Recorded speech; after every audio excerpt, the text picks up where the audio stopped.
Pukul,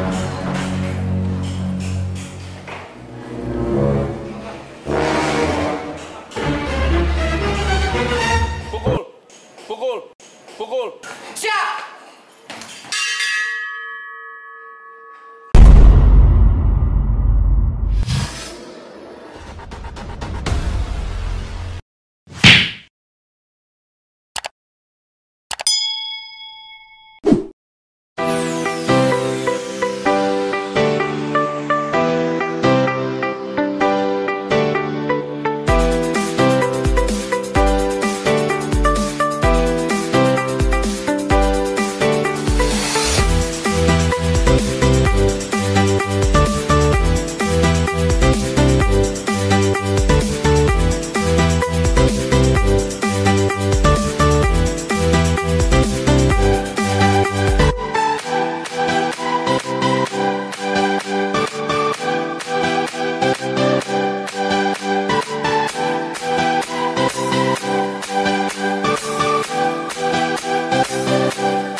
Saya bisa jual 5.000 per minggu, Pak.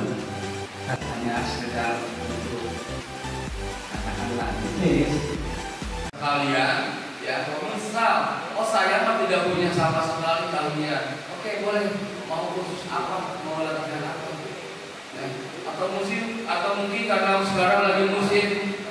Tapi pilihan kedua saya waktu itu, ya, pilihan kedua saya. Tapi kalau saya diberi kesempatan kedua, umur panjang, insya Allah saya akan konsekuen, saya akan komitmen. Sisa umur hidup saya akan abdikan buat mereka mantan WBP atau buat mereka mantan nabi. Itu. Bangun. Kaget betul cuma makan tidur bangun. Ibu dari tadi anaknya banyak yang ngantuk tuh. Padahal gawe ini tidur banyak di telepon itu tidur ya makan tidur rutin.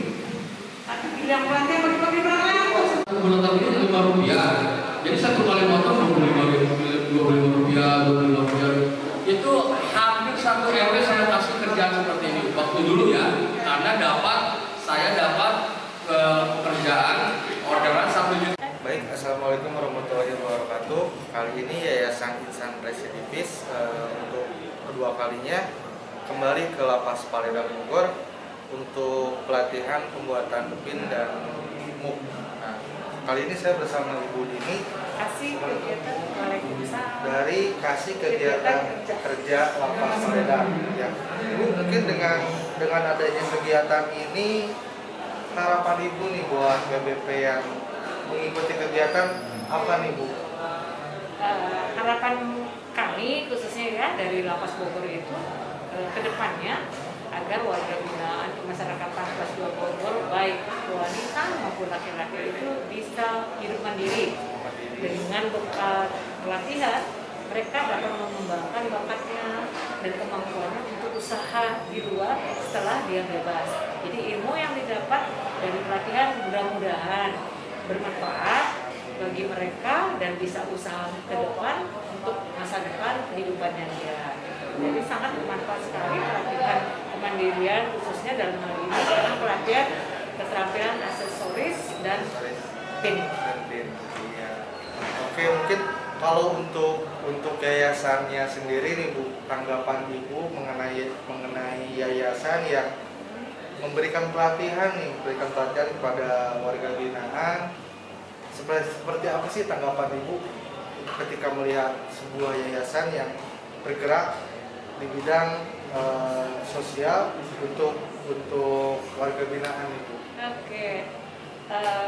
Kami berterima kasih kepada Yayasan Anugerah Insan Residivis, di mana yayasan ini sudah peduli sosial terhadap tanda kutip terhadap keluarga binaan yang telah menjalani hukuman, di mana yayasan ini rasa sosialnya tinggi sekali, memberikan motivasi untuk hidup maju, harus mengadakan perubahan ke depannya, membawa anak-anak ini semangat. Jadi yayasan ini benar-benar membawa mereka bangkit dengan adanya mereka termotivasi, adanya kemauan, sehingga mereka-mereka itu terbawa dengan adanya hati nurani untuk bergerak. Contohnya dari yayasan telah banyak berhasil dan membawa sukses ke depannya, hidup selayaknya manusia bisa hidup mandiri dan sukses, sehingga termotivasi untuk yang lainnya. Karena yayasan ini bergerak di bidang sosial, saya sangat berharap terus maju, berbagi ilmu untuk warga binaan kami yang sudah bebas, sehingga mereka tidak terkuciri oleh masyarakat. Contoh sudah ada yayasan sukses di mana mereka hidup dengan baik. Ya, terima kasih banyak Ibu masukan dan tanggapannya tentang kita nih. Ya mungkin sekian dari saya. Terima kasih. Assalamualaikum warahmatullahi wabarakatuh. Waalaikumsalam. Ibu terima kasih. Ada Pak Radian dari PT Fajar Basti Sejahtera. Beliau yang memang mensupport, wah pokoknya lah.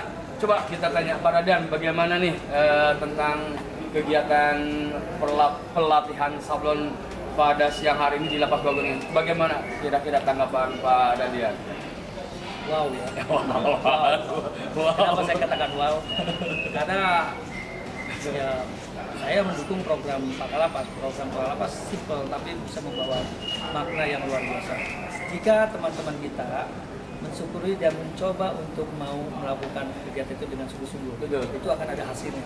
Jangan lihat besar kecilnya apa yang dilakukan. Apalagi dengan teman-teman kita bekerja sama dengan teman-teman Yair, Yayasan Insani Anugerah Insan Residivis.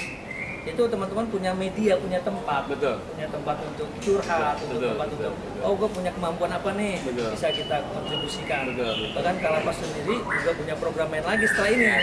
Jadi ada program yang kelihatannya kecil dan pokoknya berkelanjutan lah ya. Ada program yang bisa untuk kemampuan teman-teman warga binaan itu menjadi siap. Saya pikir itu kegiatan pembinaan ini sangat bagus. Tapi yang terpenting adalah bagaimana nanti ke depannya. Kepada petugas Pak Ambon 2, 3, dan 4 dan petugas blok untuk bunyikan lonceng pukul 1 atau pukul 13. Sekali lagi kepada petugas Pak Ambon 2, 3, dan 4 dan petugas blok untuk bunyikan lonceng diawali dari posko.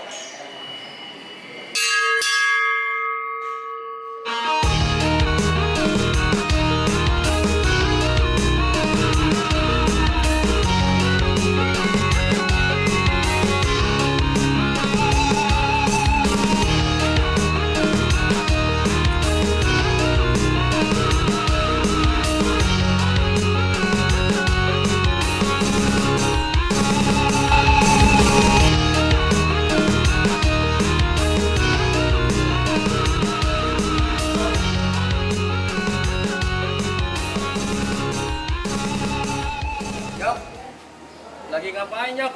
Kopi atuh. Nggak boleh di sini, ini mah kantor Bapak Kalapas. Tempat nongkrong. Kantor. Di mana kamu ini? Kamu kan baru ke Lapas Paredan ini, ke Lapas Bogor ini baru tahu. Saya sudah tahu kalau ini tuh kantor Bapak Kalapas, bukan tempat nongkrong. Presiden, tuh kantor Kalapas. Iya, meski gini ya, kalau saya sama-sama pengunjung, memberikan pelatihan ke sini, biar jelas nanti kita tanya aja ke Bapak Kalapas. Pak, Bapak Kalapas. Aduh, Pak, izin Pak, mohon maaf. Assalamualaikum. Waalaikumsalam. Izin Pak, izin. Aduh. Katanya ini kantor Bapak, Pak. Iya. Pak nongkrong. Betul, Kang. Iya. Mohon maaf, Pak. Ini Willy tadi Joyok saya tegur. Kata saya jangan nongkrong-nongkrong di kantor Bapak nanti. Katanya tempat nongkrong, bukan. Kantor Kalapas. Betul, biar jelas. Silakan. Ya, Jok tanya ke Bapak Kalapasnya langsung kalau nggak percaya. Gimana Pak? Ya, memang ini Kak. Memang saya sebetulnya selaku Kalapas punya ruangan tersendiri. Tapi dalam keseharian saya duduknya di sini. Oh, Saya berkantor di sini. Pak. Saya Saya nggak tahu. melayani pegawai, saya melayani warga binaan di sini. Karena saya lebih nyaman di terbuka, alam terbuka. Saya tidak ada sekat, tidak ada batas. Gitu. Saya kan. Ini Oh, karena di sini tadi ada rokok. Saya kira bukan kantor, Pak. ya ini ya memang saya pengen lapas Bogor ini jangan terkesan banyak birokrasi. Saya pengen di lapas Bogor ini saya melihat kekeluargaan, tapi tertib, tetap menjaga keamanan, apalagi di masa pandemi seperti ini. Iya. Jadi siapapun dengan mudah saya akan bayar. Boleh ketemu kapan saja. Mulia sekali tenang. Memang mungkin pasti kalau di sini memang tempat beliau sebelumnya mungkin seperti ini. Ya, saya sudah memimpin di lapas, ya. Selalu saya seperti ini. Saya Jok, tidak Pak, mau ke toilet dulu. Oh iya, Ya, biar Yoyok sama beliau yang Jadi, ngobrol. saya memang karakter keseharian saya dalam memimpin lapas seperti ini. Jadi ruangan Kalapas itu hanya untuk menerima tamu atasan saya, tapi dalam hal memberikan pelayanan baik kepada warga binaan maupun pegawai di sini. Dimanapun saya tugas, sebelum saya di sini saya di Lapas Narkotika Yogyakarta, sama dengan Seperti tenda, ini, Pak? seperti ini dengan tenda, kan gitu. Karena memang nyaman saya terbuka. Tidak ada birokrasi. Ya, saya pengen melihat warga binaan di sini, saya bisa pastikan dia sehat nggak, dia senang nggak, dia ceria nggak, itu bisa terlihat dari wajahnya kalau ada di sekitar. Iya Pak, memang tadi saya lihat dari depan sampai bapak petugas ramah ketika langsung kan karena saya juga merasakan Pak menjadi warga binaan yang usam, yang ketakutan karena datang ke sini ya sumringah. Ya, itulah kan saya selalu ingatkan kesalahannya, dan yang paling penting adalah bertobat. Iya Pak. Artinya cukup satu kali saja Iya. masuk lapas atau masuk penjara. Setelah itu dia harus menjadi manusia produktif. Betul. Dia harus bisa mempertanggungjawabkan sebagai warga negara. Iya, pelajaran yang ada di lapas Iya. dikasih juga, diterapkan juga Pak ya. Karena kan di sini juga harus ada pembinaan agama. Betul. Pembinaan Moral. ya. Itu adalah misalnya kita memberikan pelatihan keterampilan kerja. Begitu dia di luar, ya syukur-syukur dia bisa terapkan dan dia bisa menghidupi keluarganya. Nah, itu yang paling penting. Betul. Nah, jadi penuturan beliau seperti yang tadi beliau sampaikan bahwa ini dimanapun beliau menjabat sebagai lapas ya seperti ini, nggak ada batas, nggak ada apapun, namun harus tetap tertib, betul Pak? Tertib, ya kan? Tertib menjaga keamanan. Betul. Karena kalau sudah tercipta ketertiban, itu pasti akan menimbulkan rasa aman. Kenyamanan bukan hanya petugasnya, tapi juga warga binaan. Wah, udah Pak Rik? Siap, udah. Moyok gimana? Udah Mantap. udah ditanya-tanya ke Bapak Udah. Kalapas. Bener kan? Kalau ini- Padahal tadi pagi saya ke ruangan itu sofa ngulit. Tadi saya tanya, kenapa Pak nggak disopan? Nanti tangan saya ngantuk. Kalau saya ngantuk pasti ketiduran, saya nggak bisa lihat kerja. Karena Bapak tuh sebagai yang melayani. Wah, sangat mulia. Jadi luar biasa buat Kalapas Bogor ini, tidak ada gap antara petugas apalagi sebagai Bapak Kalapas dengan warga binaannya. Karena yang saya rasakan kan dulu Pak dengan sebagai warga binaan itu syarat akan segan gitu. Kalau melihat pejabat-pejabat lapas itu, aduh gimana ya, jangankan duduk bersama, dari jauh aja udah ketar-ketir. Ini enggak, alhamdulillah somea cek bahasa Sunda legowo gitu. Semakin legowo. Yuk, nih lihat hasil karya Bapak Kalapas, bukan hasil warga binaan. Tuh, musola. Ayo kita lihat yuk. Pak, izin Pak, mau lihat Bapak. Nah, Kenapa saya membuat musola? Karena Lapas Bogor ini tidak punya masjid. Sehingga saya menganggap perlu untuk membuat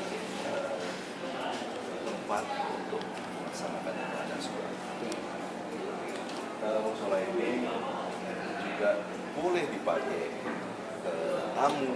Ya, kalau warga binaan memang saatnya mau ibadah, nggak apa-apa, silahkan.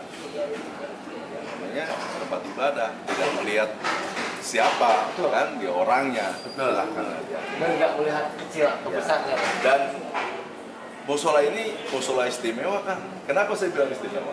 Karena saya siapkan sajadah, saya siapkan sarung, saya siapkan mukena, saya siapkan sendal jepit juga. Jadi orang tidak sulit lagi, ya kan? Mau ibadah itu sudah semua kita lengkap ya. Yok bukan tempat makan, bukan saum, bukan ini musola. Iya, saya kira tadi ini hang. Nah, iya. Terus saya kenapa mengambil bambu sebagai aksesoris ini? Karena bambu itu yang biasa ditemukan di wilayah Jawa Barat. Betul. Ya, identik sekali dengan budaya ya. Itu saya pakai. Dan pilar dalamnya tuh ini sudah tidak asing lagi. Ini pasti jam. Oh, Bapak sholat di situ juga sama anak-anak semuanya. Tapi Bapak sebagai imam. Nah, begitu juga kan. Saya tidak hanya membuat musola, tapi juga saya membuatkan tempat duduk yang juga ada nilai seninya, gitu loh. Jadi bukan hanya sekedar keran, tapi juga ada nilai seninya. Dari Bapak ini, saya ingat pelajaran PPKN waktu saya kelas 5. Nama PPKN toleransi antar umat beragama. Betul. Bapak nomis. Sebagai Kalapas. Bikin musola di dalam lapas. Itu udah nggak bisa diungkapin lagi. Susah sebagai ibarat. Toleransi antar umat beragama. Hindu, Buddha, Kristen. Betul. Ya, bisa satu rumah nggak apa-apa kan Pak, kalau memisahkan berbeda-beda agama kita ngumpul-ngumpul itu nggak ada batas, dan disediakan tempat duduk seperti di lembur saya. Yok, tinggali yok, aditnya yok. Nah, kalau orang dulu bilang dengan kenapa saya tidak pakai keran? Supaya lebih kesannya estetik Pak. Estetik. Karena orang-orang tua dulu bilang kalau misalkan air dari kendi itu 100 kali lipat dinginnya daripada air wudhu. Kita coba.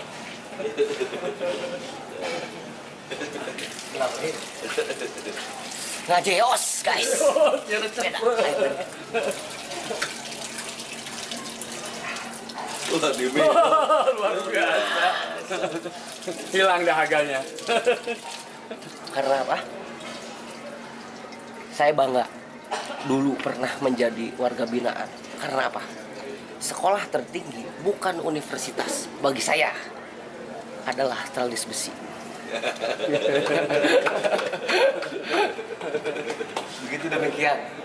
Oke, yuk kita udahi saja ya, udah waktunya pulang ya. Saya juga mohon maaf lagi Pak, tadi tempat duduk. Iya, jangan yuk, itu kantor Bapak. Nanti kalau kesini saya bawa samakan ya Pak. Iya. Cukup yuk, kita balik kanan ke Bandung dulu ya. Ya Pak, saya mau izin ke Bandung Pak. Pak, hatur nuhun, terima Karena kasih. ya Masjid Agung takut dicuri orang. Mangga, assalamualaikum. Aduh.